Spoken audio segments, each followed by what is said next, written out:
So let's talk about what we want from these companies in 2024. Now, first thing, PlayStation. Believe it or not, I am a big fan of how PlayStation has been communicating. Okay. I believe that the way that PlayStation has been communicating has been a problem primarily for the YouTube content creators and for Twitter, console gaming side. Okay. And while I can appreciate the fact that the console was fun, the console was meant to be fun. It's meant to be lighthearted. It's meant to be fun, and it's good to have ammunition to be able to sling back and forth at each other. Like it's like a snowball fight. It's meant to be in good humor and in good jest. Okay, some people take it too far. We never want that. But for the most part, it's a bit like, picking sports teams. It's just meant to be a light bit of fun-hearted, good-natured fun. All right, cool. But at the end of the day, from a gamer's perspective, all right, I believe that a game should be announced at most 18 months before the delivery of that game.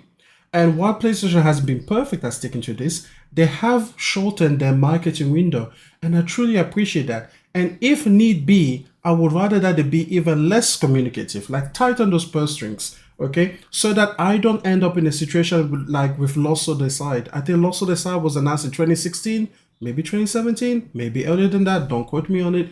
But the point is, it's been like 7+ years since that game was announced. It's cool to have it on the list. It's cool to have it on a roadmap. But as a gamer, why has that done for you?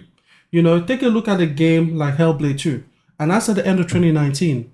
And it might come at the end of this year, maybe the middle of this year, maybe it'll be a surprise shadow drop on the developers direct day.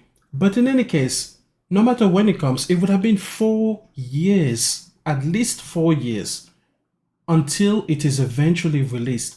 What does that do for you as a gamer? I argue it does nothing for you. I truly do. So this communication style where a person is going to come out and then simply give you a roadmap, simply give you some announcement trailer, that means nothing, that tells you nothing, truly doesn't jive with me. Speaking of that, another thing that I want from PlayStation this year is a better showcase. And when I say a better showcase, I don't mean that it has to be a PlayStation showcase. I don't even mean that it has to be a state of play. I don't mean that they even need to have one. If you want, you can go an entire year without having one. I don't care. But here is this. If you do have one, if you decide as Sony, as PlayStation, to put forward any type of show, I want it to be an actual showcase with real gameplay so that I can understand what your game is, what it's going to be, what the promise is. Like, I don't want another Concord. I don't want another Fair Games. I don't want another, Marathon? Like, they came out with these 3 live service games last time, and we still have no idea what these games are. I have a huge problem with that. I truly do. Because again, I'm not the one asking for showcases. I truly am not asking for a showcase. But if you're going to put on a showcase, I am going to watch it. And when I do watch it, I want to know what I'm getting. I want it to showcase the game. And I want it to showcase the gameplay. It is one thing to do, ethereal announcement trailers for things that we already know of. So for example, is Spider-Man 3. Okay, cool. You can get away with something much more cinematic, much more even thematic, much more. Again, you could put a title screen. Like they could do God of War Ragnarok again, because we know fundamentally the type of experience that we will be getting. Like nobody thought that Spider-Man 2 was going to be like a 2D top-down platformer. Like nobody thought that. So again, that's the thing for me. I don't need you to have a showcase, but if you have a showcase, have a real one. Like, do it if you're going to do it. Okay. Another thing that I want to know is, what are PlayStation Studios cooking up? And again, I only want to know this with the caveat that these games will be coming 18 months at least, no, at most, from the announcement date. So if you have something to show within the next 18 months, fantastic, I will welcome it. If it's not coming within the next 18 months, just push it down later. Like, I do not need to know about a game that's coming 2 or 3 years from now. That is doing nothing to me. There's this whole idea on Twitter that somehow you should have a roadmap. You should have a roadmap to what your company, I guess, or what your platform is going to deliver to you. And I think that this is a great idea. Again, I do think it's a great idea, so long as the road is short. I don't want a 5-year long runway. I don't. It doesn't do anything for me. It truly doesn't. There have been so many examples, of games in the past, whether that's from PlayStation, whether that's from Xbox, whether that's from Nintendo, that were announced and then were delivered nearly a decade later. What did that do for you as a gamer? And again, I say, for me personally, it does nothing. All it does is actually infuriate me, and then eventually it has a higher risk of disappointing me. Because if I am truly hyped for that game, if I really care, then I might build it up over all these years into something that it just was never going to be. So that danger is real. Okay, so looking at my notes here, another thing that I would like to know is let's talk about this. We were talking about this last time with Porter Rock, but I made this tweet and I said, hey, PlayStation, yo, listen, how come PlayStation gamers have to get PlayStation Plus in order to play Helldivers 2, and PC gamers get to play online for free? And I feel like some people, maybe they didn't understand what the point of the tweet was, but the point of the tweet was simply this, okay? PlayStation gamers are the ones that pay for the hardware. They directly support PlayStation. This is a PlayStation first party game. But now the people that directly support you get the worst treatment for supporting you, for playing on your platform. Again, I don't really have an issue with PlayStation Plus in general, but in this case, you can't be treating somebody else better than you are treating us. That's literally it.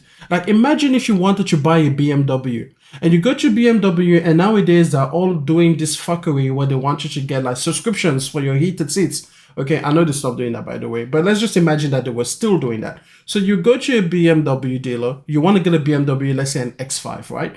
And then they tell you, hey, you're going to have to pay, I don't know, $50 a year for having the feature of heated seats or maybe massage seats, whatever, something about your seat. Okay, that's something that you will have to do. No problem, right? I mean, it is a problem, but the point is that's the condition, that's the terms and conditions. You pay $50 a year to keep access to these features, right? Now, your friend goes to the Mercedes dealership and buys somehow the exact same car. But now they don't have to pay for the subscription service. Do you see what's wrong with that? Like, I don't know if this analogy is clear enough, but the problem isn't PlayStation Plus by itself. The problem is that PlayStation gamers are treated worse for wanting to play a PlayStation game on their PlayStation. Because imagine that Helldivers 2 was somebody's jam. Like, this person got PlayStation and then for a whole year solely played Helldivers 2. Maybe even a whole 3 years. Like, this was their jam. This was it. And they play it on PlayStation. They will have to pay the $40 US in order to acquire the game. And then they will have to pay something like $10 a month or something like, I don't know, $60 a year or $80 a year, whatever it is, year after year after year to keep playing just this one game, right? In the other scenario, that exact same person could have gone on PC, pay $40, and that's it. Played it forever without ever needing to pay for anything else again. And again, the problem is not that, PlayStation has certain advantages and PC has certain advantages. No, the problem is that PlayStation is charging more for PlayStation gamers to play a PlayStation game on PlayStation. That's it. And also, I'm going to talk about this a little bit later, but guys, listen, I have a PC. I have a good PC. It's good. It really is. Like, it's, you know what? Let me show you the specs. Because whenever you talk to like PC people, they always want to come at you with like, oh, you don't have the specs or whatever it is. So you know what? Let's just get this hardware info thing going. All right. So you know what? Let's go click on summary. So here you go. Here are the specs. Okay. And yes, it's ugly because it's a PC environment. You can never trust it. But it's a AMD Ryzen 5900X. It is a X570E gaming. I don't even want to talk about the price of that motherboard. 64 gigs of RAM. It's a 3070. This PC is better than 90% of PC gamers' PC. Like just stop. Like, PC people, man, I almost hate the fact that I said PC here because it's almost like they have a legitimate way to come in. But it's like, this really wasn't about you. This was really about PlayStation trading PlayStation. Like, this PC validation vampires, man. Oh man, I hate all of you. I really, really do. King Thrash was right. You should get robbed. 100%. I'm sorry. I'm sorry. You guys just you put yourselves in places where you don't want to be, and then you want to be like, oh, PC is the best. But it's like, shut up. You're not relevant. Like, you're less relevant than Xbox gamers. Jesus Christ. In any case, let's continue with the video. Okay. Next thing from PlayStation, I want to see more remasters and remakes. And actually, you know what I just thought of? I just thought of something to show you, because I just give me a second. Give me a second. I was just watching something by Robert Morrison, who is an animator on. Oh my goodness, yes, he's an animator. So here he is, and boom. You know what? Let's switch this around. So here you go. So he says here, Robert Morrison, and again, he's an animator. He works for many PlayStation studios. Right now, he's at Bend Studio, and they said they're cooking, so I'm really looking forward to seeing his work. But he also worked on The Last of Us Part 1 remake. And he shows this example of where he took an animation that was originally in the game, and then he updated it. He created a brand new animation for it. And then basically here, we'll just watch the video, okay? So, oh, I don't think that there's any sound, but just in case. So you can see here that this is the moment where Ellie puts in the syringe. And right here, if we just pause there, man, PC really sucks. Let me try that again. So if we just come here and go back again. So right here, you see that she holds onto the syringe, and in the original game, she didn't. Okay, now there's a lot more subtlety, like there's many more things that are happening in this animation. I'll let it play for a little bit in the background as I talk to you. But that is something that remakes allow you to do that you don't get the opportunity otherwise. And I feel like, as much as I like PlayStation's communication style, I do think that when they come up with remakes and remasters, no, remakes especially, when they come up with remakes, I think they should highlight some of these subtle differences, because the top image, which is the brand new game, is so much more compelling. It's subtle, but it feels more real. And I think when you are in that moment, your brain, your subconscious appreciates it in a way that is hard to describe, when you just see kind of like this on Twitter. So in any case, I want to see more remasters and remakes. And like I always said, I am appreciative of remasters and remakes, because at the end of the day, our medium is an art form, okay? And just like film gets to remasters their movies in order to bring it brand new or at better resolutions, or just in better formats for the new generation of people, just like you can appreciate like the old Star Wars movie on Blu-ray now, or you can appreciate The Godfather on 4K Blu-ray, which by the way I did, and it's fantastic. Again, these are the things that we should get to do as well. Like books, they get new paperbacks, they get new hardbacks, they get new covers, they get new edits from time to time. But the point is, like, there's this art form where renewing your product or renewing the product for a new generation is not weird. Like, how many versions of Harry Potter do you think there are? I bet you there's been like 25 different covers, 25 different revisions, hardbacks, special editions, all of these things. And it's to make it more appealable, more marketable, make it reach new audiences. Why can't games do the same? The thing with games is, of course, it is a technical thing, right? It is a thing that thankfully can even be retouched without divorcing it from what the original vision was. And that's what remakes allow us to do. Guys, you have to be okay with this. And remember that if you are not, you don't have to buy these games. If this animation here doesn't convince you of anything, that's fine. Don't buy the game. I truly appreciate the work that he did. I truly appreciate the work that the whole team at Naughty Dog did for The Last of Us Part 1. I haven't bought The Last of Us Part 1. And even if I had it for free, I wouldn't play it. Let me tell you why. I have played The Last of Us 4 times. 4 times. Back to back, all the way through 4 times. I beat it all the way through. I have immersed myself in that story so many times that right now I'm satisfied. One day I will play The Last of Us Part 1.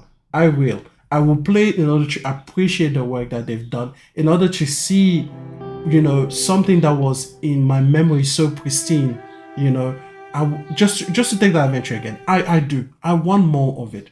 But the point is, right now, I'm satisfied. Je suis rassasié. Je n'ai plus besoin de...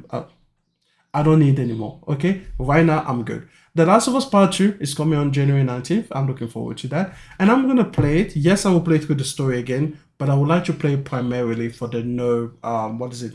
God, the roguelike mode. Is it no remorse? no something. No takebacks? I've completely blanked out on what that new mode is called, but I do want to play it because of that. And after having played God of War Ragnarok Valhalla, after having played Returnal, and after having played a few other roguelikes, I truly like the genre. And I really like the ability for PlayStation to take this genre and then incorporate it into their games. So I'm appreciative of that. Okay, let's talk about Xbox. What do I want for Xbox? And it's going to be quick. Number one, you guys know about this rumor that Xbox is going to port the games on PlayStation. They might port the games to Switch. They might port the games to the Samsung washing machines and televisions and vacuums cleaners. Like, here's the thing. As far as PlayStation is concerned, please, Xbox, keep your exclusives. I believe exclusives matter. I have always believed that exclusives matter. I believe that third-party exclusives matter. I believe that first-party exclusives matter even more. But the point is, all exclusives matter. Okay? So, please, Xbox, do not put your games on PlayStation. A few reasons for that. Number one, I truly believe that exclusives give your brand a sense of identity, and if you water down the identity of your brand, you will give people less reason to basically support your brand, okay? Number two, your games are trash. Number three, I have a PC, I have a phone, I have a Samsung washing machine. If I wanted to play your games, I'd have played them already. I don't want to play them because they're trash. So don't put them on your platform. Don't put them on my platform. Just don't. I don't want it. Okay, Nintendo. I would like a new Switch. I would like a good Switch. I hate the Switch. I think I'm on the record for saying that I hate the Switch. In case I'm not, I like the record to note that I hate the Switch. Let me tell you a quick reason why I hate the Switch. Number one, it's the Switch. Number two, it has terrible Joy-Cons. I hate the Joy-Cons. I hate everything about the Joy-Cons. Number three, I hate the Pro Controller as well. Yes, I've had it. Yes, I've played with it for 100+ hours because I played Breath of the Wild using the Switch with the Pro Controller because I tried playing with the Joy-Cons for 1 hour and I quickly realized it's garbage. Number four, I hate the performance of the Switch. I truly do. The fact that it gets like 24 frames per second, like it's on cinematic mode, like it's some kind of like Martin Scorsese console. Nah, I'm not a big fan of that. So the Switch, the new Switch, the Switch 2, I guess. What would I want from it? Number one, more performance. I'm gonna take the loss on the whole changing hardware. I expect they will have the Joy-Cons again. I expect them to be just as garbage. I expect the ergonomics to be just as bad. Oh, by the way, number six, I hate the ergonomics. But yeah, I expect the ergonomics to be just as bad. I expect it to still be a Switch, like a handheld that can moonlight as a console. So at least give me better performance so that when I do dock it, I can get at least 1440p, maybe. Can I get a more powerful dock? Is that okay? Could we just get a more powerful dock so that people like myself who would never play the Switch handheld can at least get some decent performance? Can we get like 48 frames per second? Maybe 50? Like we're in a PAL region? Like, can we do something about that? I don't know. But yeah, if you could give us a new console, Nintendo, and for it not to be garbage, then that would be cool. So it's funny, isn't it? Because it's like Xbox actually has good hardware, but garbage games. And then Switch has amazing games, but garbage hardware. Anyways. Oh, from PC. Listen, PC crowd. I need you guys to stop being validation vampires. Okay? I showed my specs before, but just to recap, I have 64 gigs of RAM, I've got a super expensive motherboard for no reason. It's complete disappointment. I've got an AMD Ryzen 9 5900X. It's not the most current one anymore, but hey, it is what it is. I got it a few years ago.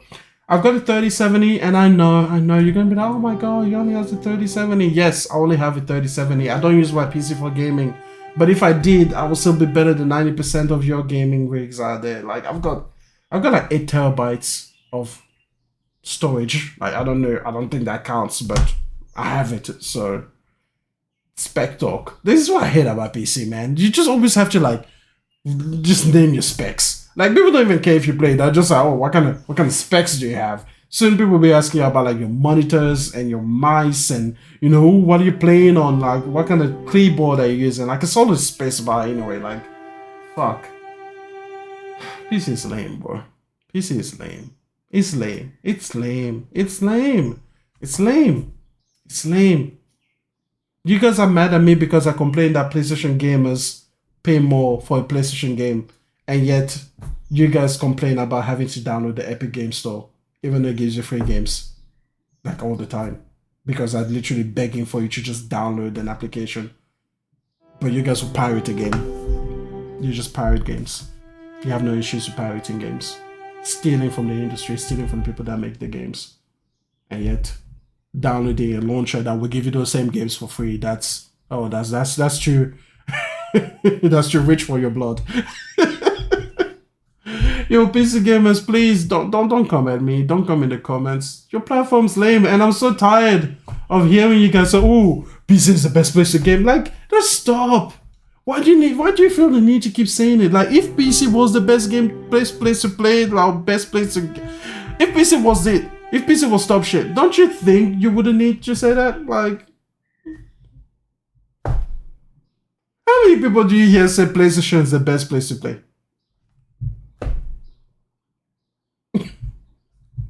We don't need to say it. I'm done.